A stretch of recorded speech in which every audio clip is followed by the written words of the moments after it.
Installé dans la région verviétoise en 2002 et au cœur du zoning de Stambert 10 ans plus tard, le comptoir des épices existe pourtant depuis un siècle tout rond. L'entreprise a en effet vu le jour à Bruxelles en 1925, pas loin du canal Willebroek. Là, les bateaux déchargeaient leurs marchandises en vrac venues des quatre coins du monde. Depuis, plusieurs familles se sont succédées et aujourd'hui, ce sont Anne et Jean-Vincent Véritaire qui président au destin de l'entreprise. Mais avant de l'acquérir, ils ont dû apprendre les gestes et les secrets du métier d'artisan triturateur. Dès la porte du comptoir des épices franchie, c'est tout un monde de couleurs, d'odeurs, de saveurs, d'ici et d'ailleurs, qui s'ouvre à vous. Alors les épices, on en a vraiment beaucoup et elles viennent de partout dans le monde, mais on a aussi des productions qui se font pas très loin. Par exemple, je pense des épices comme le fenugrec, le fenouil, la coriandre, par exemple, ça vient de France. Toutes les herbes de Provence, ça vient de France. Et puis alors évidemment, les poivres, etc., ça vient de beaucoup plus loin. Là, il faut alors se tourner vers Madagascar, vers l'Inde, vers le Sri Lanka, et puis alors d'autres épices très particulières, le Japon, etc. Donc là on couvre vraiment tout le monde.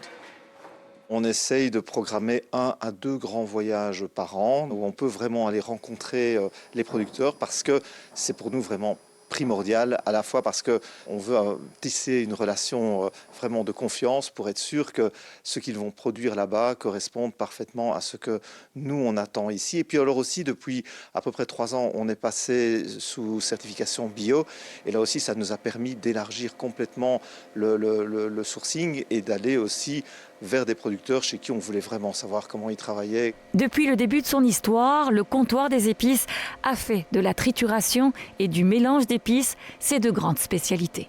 La trituration, c'est vraiment l'opération qui en pharmacie arrive à l'écrasement. Donc c'est la même chose que dans notre métier puisqu'on travaille vraiment avec le pilon et le mortier au départ. Ici, dans notre cas, on a quand même des moulins à marteau qui nous permettent de moudre sans échauffer. Alors il faut savoir que certains mélanges du comptoir sont inchangés depuis 1925. Le premier produit marketing de l'histoire, c'est amusant parce que c'est un curry.